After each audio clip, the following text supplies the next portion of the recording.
Les 3 leviers à activer quand tu lances ton entreprise, les 3 leviers les plus importants, les plus essentiels pour réussir, c'est ni plus ni moins le fait que les gens doivent se souvenir de toi. Le deuxième, c'est que les gens doivent avoir envie d'acheter ton produit, ton service. Et le troisième, bien entendu, c'est que les gens te recommandent. Ça, c'est les 3 leviers par excellence à travailler dès le début. Même si ton produit, ton service n'est pas encore assez abouti, il faut dès le début réfléchir à ces 3 points. Et l'outil extraordinaire qui permet de travailler ces 3 leviers à la fois en même temps, c'est ce qu'on appelle la marque. Ce sera le thème de l'épisode du jour. Comment créer sa marque quand on démarre? Comment créer sa marque avec un minimum de moyens en poche?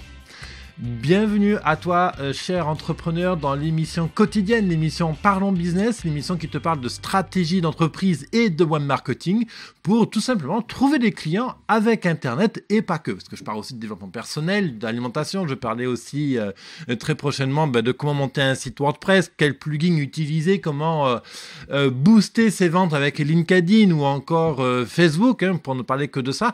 Mais les sujets sont très vastes.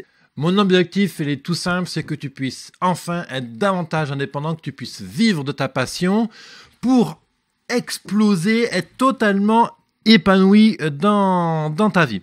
Alors, comme je le disais au début, voilà, les 3 leviers, donc le premier point, c'est que les gens doivent se souvenir de toi. Donc, tu dois les marquer, tu dois leur créer quelque chose, tu dois leur créer une émotion, ce qu'on appelle une connexion émotionnelle. Il faut vraiment les amener dans un terrain sur lequel ils ne s'attendent pas forcément.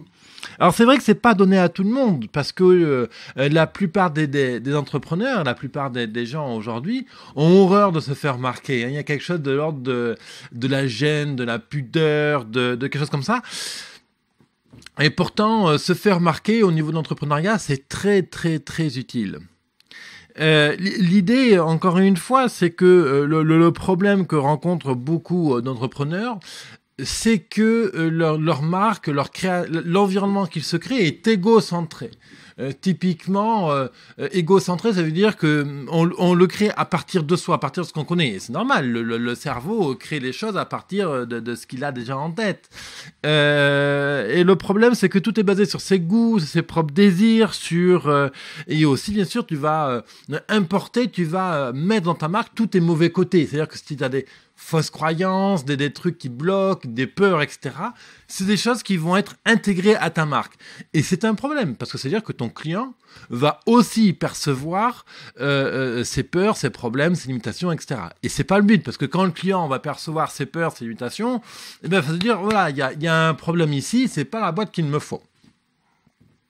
Ça t'est déjà arrivé, à mon avis, de chercher à vendre ton produit et de bloquer un moment parce que tu as peur d'annoncer ton prix, tu as peur d'annoncer un délai de livraison, tu as peur d'annoncer une caractéristique que tu sais que le client va avoir du mal à accepter et tu freines le truc.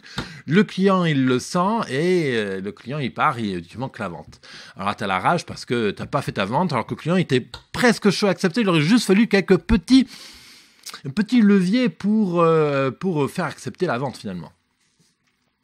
Le deuxième problème très très fréquemment observé chez la plupart des entreprises, alors peut-être c'est ton cas, peut-être pas, je ne sais pas, c'est que la marque, l'entreprise est banale. C'est-à-dire qu'il n'y a aucun signe distinctif, il n'y a rien qui permet de te distinguer de ton confrère. Je vais donner un exemple classique, mais ne m'en voulez pas. C'est l'exemple typique des plombiers ou des menuisiers. Alors c'est PVC machin, c'est JVC truc, c'est menuiserie encadrement, c'est plombier à l'eau, plombier Marseille. Bon, ok d'accord, mais c'est quoi ton signe distinctif ? Quand les gens vont taper plombier Marseille ou menuiserie à l'U Marseille, ou Paris, peu importe, bien entendu, c'est que on va avoir une liste de plombiers dans Google et quel signe distinctif tu vas avoir par rapport aux autres. Je te mets un exemple le plus cruel, parce que c'est là où c'est le plus dur de montrer qu'on est différent des autres, mais typiquement, tu passes dans une rue, il y a 2 plombiers côte à côte, lequel je choisis ? Je te renvoie à un autre exemple typiquement, tu vas au restaurant de temps en temps, je présume, et comment tu choisis 2 restaurants ? Voilà, donc il y a 2 restaurants, il faut en choisir un. eh bien, tu vas t'appuyer sur des choses aussi infimes que ta perception, les odeurs, tout ce que tu entends, l'aspect visuel, est-ce qu'il y a un resto qui est plus beau que l'autre. Bon, c'est toutes ces petites choses qui vont faire que tu vas choisir. En tout cas, comment tu vas choisir ton rationnel, n'importe quoi. La manière dont tu vas choisir ton restaurant est complètement irrationnelle. C'est lié uniquement à du feeling, à des émotions. Bien, pour ton client, c'est la même chose. C'est pour ça qu'on dit qu'il faut faire attention à se distinguer, à avoir des signes distinctifs, parce que c'est là-dessus que ton client va arbitrer pour choisir telle ou telle entreprise. Donc, ton entreprise ou celle de tes confrères. Le troisième chose, c'est que ton univers à toi, ton univers professionnel, n'est pas celui du client. Par définition, ton client n'y connaît rien dans ton domaine. C'est pour ça qu'il vient te voir. Tu es expert informatique, tu es plombier, tu es chauffagiste, tu es coach sportif, tu es hypnothérapeute. Typiquement, ton client n'y connaît rien en hypnose, en plomberie, il sait pas tenir le fer à souder pour faire fondre l'étain sur le tuyau en cuivre. Si t'es mécanicien, il sait pas changer une durite machin ou changer une sonde de refroidissement. Bref quoi. Donc, le but, c'est d'aller dans l'environnement du client pour prendre son langage et l'importer dans son univers, dans sa manière de parler, dans son langage quotidien. Une marque, en fait, c'est un langage. Une marque, c'est des codes couleurs, un code auditif, un code visuel, un code kiné, le toucher. Il y a plein de choses qui tournent autour d'une marque. Et l'idée, c'est justement de prendre le contre-pied de ces trois défauts typiquement observés chez la plupart des entrepreneurs, donc de tes confrères, et on va, au lieu de faire une marque égocentrée, donc centrée sur soi, on va faire une marque qui va être centrée sur le client. Au lieu de faire une marque banale, on va faire une marque, alors pas forcément une marque qui explose et qui dénote complètement à l'extrême. On peut choisir une position intermédiaire, mais une marque qui a quelques signes distinctifs que les gens vont se rappeler. Ça va être, tiens, regarde, oui, si tu te rappelles, chérie, le type la dernière fois avec le bonnet bleu, voilà, le bonnet bleu, ça va être le signe distinctif, quelque chose qui n'est pas banal. Alors moi je te parle d'un bonnet bleu, mais ça peut être n'importe quel signe distinctif. Ça peut être la beauté des locaux dans lesquels tu travailles, ça peut être le type de bagnole que tu utilises. Bref, il y a plein de choses. Troisième truc, au lieu d'utiliser ton environnement pour construire ta marque, on va utiliser des codes qui sont dans l'environnement de ton client. Et justement, tu vois, je travaille beaucoup là-dessus en ce moment parce que j'ai différents clients pour lesquels je travaille leur marque. Et tu peux, par exemple, découvrir teamconnect.fr, T-I-M connect.fr, tu mets ça dans Google, tu verras, on a tourné une vidéo de teasing il y a quelques jours maintenant.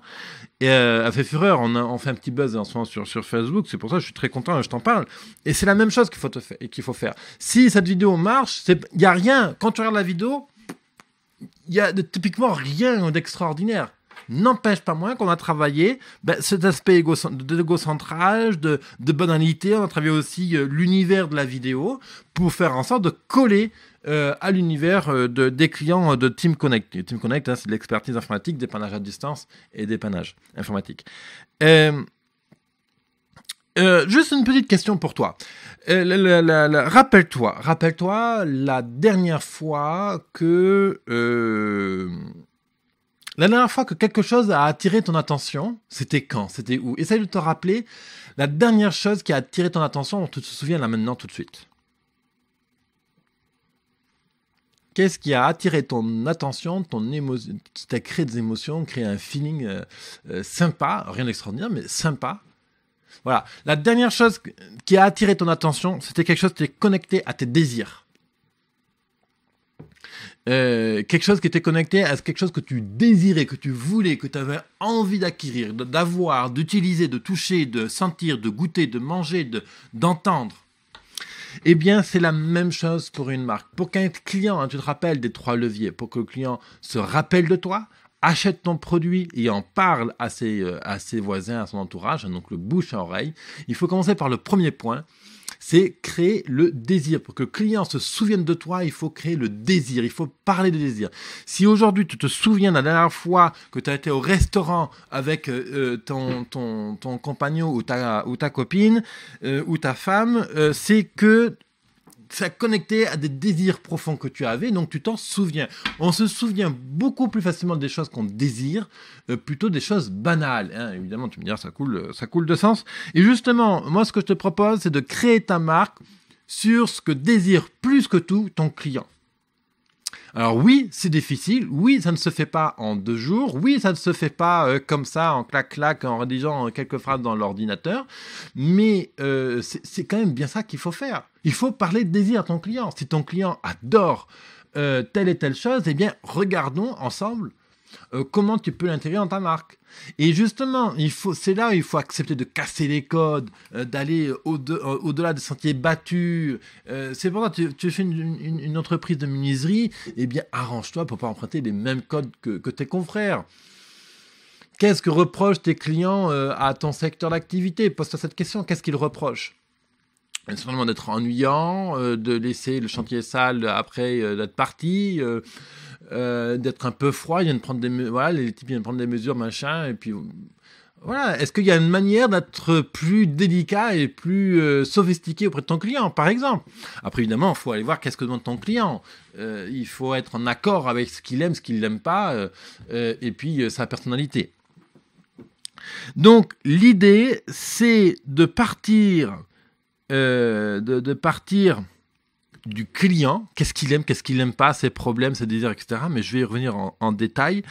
Et en conséquence, on va créer ta marque.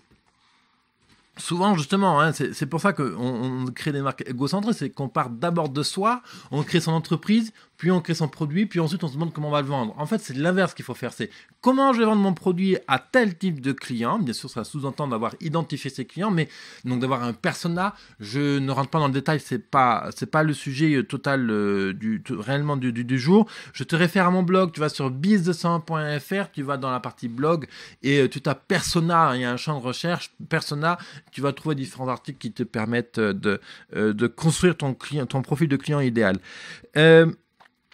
Yes, what I wanted to say to you, on va rester en français, c'est que il faut en fait construire ton univers pièce par pièce. Et l'idée, je vais te donner des pistes pour créer ta marque. L'idée, c'est de travailler les 5 sens. Vraiment, si tu arrives en créant ta marque, l'univers, ton bureau, la manière dont tu accueilles tes clients sur ton site internet, dans tes emails, etc., c'est d'arriver à intégrer les 5 sens. Il faut savoir que toutes les personnes sur Terre, tous les individus favorisent un sens. C'est-à-dire qu'il y en a qui sont plus visuels, d'autres qui sont plus kinés, le toucher, d'autres qui sont plus auditifs, d'autres qui sont plus non olfactifs, du goût, voilà, bref. Donc essaye de voir finalement toi déjà t'es quoi, t'es plus visuel, t'es plus auditif, etc.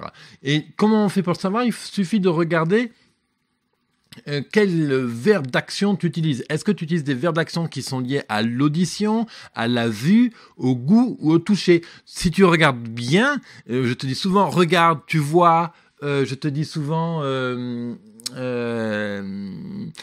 observe, genre ça. Donc moi je suis client visuel, donc j'utilise beaucoup de verbes comme ça. Si tu es quelqu'un qui est vraiment lié à l'auditif, tu vas utiliser beaucoup de verbes écoute, je sais pas, j'ai pas préparé mes verbes d'action en amont, mais tous les verbes qui sont liés à l'audition. Et écouter ses clients, justement, ça permet de savoir quel canal de communication ils utilisent prioritairement. Et on peut presque dire, je dis bien presque, que tes clients en général, ils ont tous les mêmes profils de personnalité. En général, on va chercher des clients qui ont des profils de personnalité assez proches à soi. Soit c'est proche, soit complètement aux antipodes, mais c'est rarement entre les deux. Donc l'idée, travaille tout ce qui est donc des 5 sens, le son, l'image, le kiné, l'olfactif et le goût. Essaye d'intégrer tout ça dans la présentation, dans ton univers de marque, dans ton univers d'entreprise. Donc le visuel, ça peut être des tableaux, l'olfactif, ça peut être de brûler un encens, je sais pas moi, d'avoir de mettre des fruits qui sont super bons dans ton bureau, ça peut être le goût, ça peut être de proposer des petits fruits secs, je dis vraiment des choses comme ça qui viennent au fur et à mesure, mais voilà. Travaille les 5 sens quand tu accueilles ton client, quand tu vends un produit, quand tu répares le produit, quand tu donnes le produit au client après l'avoir réparé, etc. Même si tu fais un métier totalement conventionnel, même si tu fais un métier qui est complètement banal, plombier c'est plutôt banal hein, comme métier, mais travaille les 5 sens. Tu fais le marché le matin avant d'aller au boulot, tu es tombé sur... t'as de la chance, tu as ton type là, qui vend des fruits et légumes, qui fait une belle promo et il vend des cerises vraiment pas chères. Eh bien, achète-en et tu en prends 500 grammes ou 1 kilo pour le prix des clients que tu auras dans la journée. C'est un geste, c'est vraiment une sorte de don de soi, c'est une sorte de générosité. Mais même rentrer dans ces valeurs spirituelles, les valeurs d'engagement, ces valeurs morales, etc. L'idée, c'est que le client se souvenir que tu lui as amené quelque chose, que tu lui as amené des cerises qui étaient bonnes. Mais si tu te rappelles, chérie, le plombier qui nous avait amené des cerises il y a 1 an quand il est venu réparer la salle de bain, la baignoire nous faisait chier depuis 1 semaine. Voilà, c'est les cerises que la dame ou le monsieur va retenir. C'est idiot. Il va pas tes clients vont pas forcément se rappeler de la chemise que tu portais, des lunettes ou de ta tronche finalement. Ils vont se rappeler de l'acte que tu as posé sur la table. Donc, le meilleur moyen, encore une fois, je te renvoie directement à ce que toi, tu te souviens, hein, quelle est la dernière chose, bonne et belle émotion que tu te souviens, c'était connecté à un désir. Donc, connecte-toi à un désir de ton client et la meilleure manière de faire le lien entre ton travail, le désir du client, c'est de travailler donc sur les 5 sens, hein, donc la vue, l'olfactif, le goût, l'auditif, bref. Deuxième chose sur laquelle tu vas te connecter pour créer une marque sur laquelle tes clients vont adhérer, ils vont se reposer, ils vont apprécier d'en parler parce que ça évoque quelque chose, c'est de parler des besoins biologiques de tes clients. Donc là, c'est la pyramide de Maslow, mais les besoins biologiques du client, c'est avoir un toit, manger, s'habiller, se reproduire. C'est il y en a plein des besoins biologiques. Il y en a plein, non, il y en a à peu près 8. Je ne le connais pas par cœur, c'est honte à moi. Mais justement, donc quels sont les besoins biologiques de mes clients? Et il y a une formule pour les trouver, ces besoins biologiques, pour simplifier cette recherche-là. C'est de se demander quels sont les désirs de mes clients, quels sont les problèmes de mes clients, quelles sont les peurs de mes clients. Donc ça, encore une fois, l'idée, les désirs, qu'est-ce que désire plus que tout mon client? Donc mon client, je suis plombier, il me fait venir dans sa maison pour réparer sa baignoire qui fuit et qui l'emmerde depuis 1 semaine. Alors comment, c'est quoi son désir là maintenant?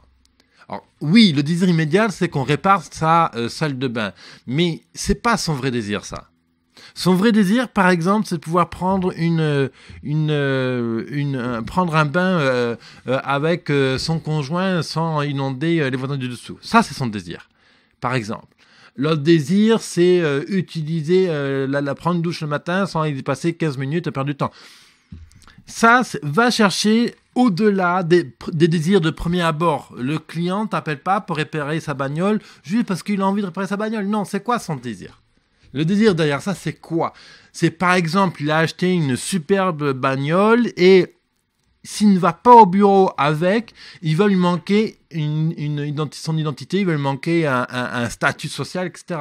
Donc c'est ça son vrai désir. Tu vois l'idée? L'idée, c'est d'aller chercher sur les désirs un peu profonds. Bien sûr, tu n'es pas psychologue. L'idée, c'est de rester simple. L'idée, c'est quand même d'être factuel, d'être le plus... ouais, il ne s'agit pas de chercher midi à 14h, mais pose-toi la question de désir. C'est la même chose pour les problèmes. C'est quoi les vrais problèmes du client? Qu'est-ce qu'il cherche à résoudre? Et les peurs, alors la meilleure manière de trouver les peurs de son client, c'est de regarder les questions qu'il te pose. Typiquement, le client dire mais combien ça coûte? Ah mais oui, mais tel plombier il avait fait ça la dernière fois et ça n'avait pas marché. À quelle heure vous allez venir? Voilà. Alors, écoute le ton, l'intonation qu'il utilise et la question. Quand ton client te dit combien ça coûte, en fait, il t'exprime une peur de se faire ruiner. Et quand le client t'exprime à quelle heure il va venir, c'est qu'il a peur que tu sois en retard comme les énièmes plombiers avant toi, etc., etc., etc. Donc, contrecarre tout ça. L'idée, c'est d'intégrer dans ta marque, dès sa conception, les 5 sens, les désirs de ton client, les problèmes de ton client et ses peurs. Si tu arrives à intégrer tout ça dans ta marque, tu es le roi du pétrole. Parce que en réalité, si tu arrives à intégrer tout ça, eh bien, franchement, ta marque, elle va cartonner parce que tout de suite, on va s'en rappeler.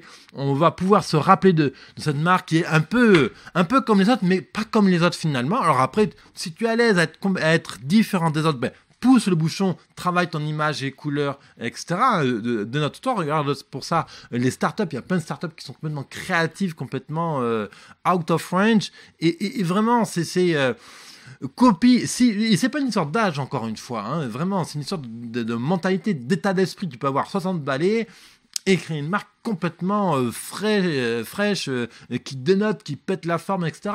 Et puis même, tu peux avoir une boulangerie qui date de 3 siècles, de père en fils, et voilà, d'héritage en héritage, et tu peux redesigner cette boulangerie en quelque chose de complètement fashion, tendance, etc. Il y a des marques comme ça, il y en a plein. Regarde un peu, je ne me rappelle pas du nom d'une marque de moutarde, mais une moutarde qui a 200 ans, à Dijon, et le type il a complètement changé, transformé sa marque pour la rendre plus moderne. Donc je veux dire, des histoires comme ça d'entreprise, il y en a plein. Donc l'idée, encore une fois, c'est de créer une marque qui s'appuie sur les 5 sens, sur les problèmes, les désirs et les peurs de ton client. Et une autre manière aussi de travailler ça, c'est de créer ce qu'on appelle les mood boards, c'est-à-dire que tu vas aller sur Pinterest et tu vas typiquement collecter différentes images qui évoquent ton produit, ta marque. Et à travers ce tableau de 100, 200, 300 images, tu vas sélectionner 10 ou 20 images qui vont représenter ta marque. L'idée, c'est de ne pas copier ces images. L'idée, c'est de s'inspirer, de créer un mood board, justement un environnement, un état d'esprit. Si tu vends justement des fleurs, ben, tu peux te créer un mood board, mais qui soit connecté à ton travail de fleuriste, mais et ne pas avoir une seule fleur dans ton mood board. Typiquement, ça peut être des maisons de design, ça peut être des espaces verts extérieurs, ça peut être des musées, ça peut être de l'art, ça peut être des sculptures. Voilà, tout ce qui évoque l'art, le raffinement, l'épicurisme. L'épicurisme, ça existe, ça, je sais pas, être épicurien. Voilà, ce qui est connecté à tes clients finalement. Et tu vas te nourrir de ces images-là pour travailler le vocabulaire, justement travailler les 5 sens, etc. Bref, si tu veux aller plus loin justement sur cette création de marque, te dénoter, hein, encore une fois, travailler sur ces 3 leviers qui est donc que les clients se rappellent de toi, achètent ton produit comme ça au first round, et puis aussi qu'ils parlent de toi, c'est très très important. Justement, je suis en train de créer une formation là-dessus, une formation justement qui te prend par la main et on crée toute ta marque de A à Z, un vrai travail de brainstorming. Et à la fin de cette formation, dès le début, dès les premières heures, tu vas pouvoir créer une marque complètement authentique, géniale, créative, qui se dénote, mais sans être aux extrêmes, sans être aux antipodes, sans être mal à l'aise quand tu vas présenter ta marque. Pour ça, tu vas sur business100.fr/go/marque, business100.fr/go/marque. De toute façon, l'adresse s'affiche ici. Tu peux aussi cliquer sur le i comme info juste là. Tu peux t'inscrire en préinscription. La formation sera publiée demain. Demain, on sera jeudi.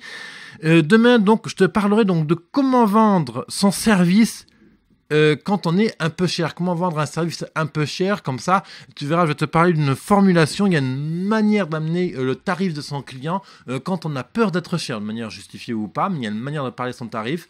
Toujours pareil, hein, tu crées ta boîte. Hier, on a parlé de comment se lancer avec moins de 5 000 euros. Aujourd'hui, donc, de comment créer son environnement unique et authentique. Et demain, on parlera de comment vendre son service quand on pense qu'on est cher, ou même quand vrai ou faux. Toujours utile, je t'invite vraiment à te préinscrire sur business100.fr/go/marque à cette formation qui va te prendre par la main pour créer une marque authentique.